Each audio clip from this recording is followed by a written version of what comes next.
భవాని లోకాల నేలే ఓంకార రూపమమ్మా తల్లి మహిమల్ని చూపవమ్మా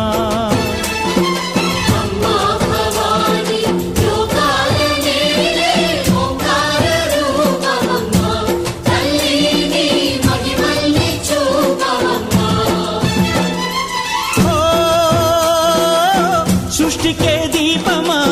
శక్తికే మూలమా సింహరథమే నీదమ్మా అమ్మ దుర్గమ్మ భక్తులను దీవించుమా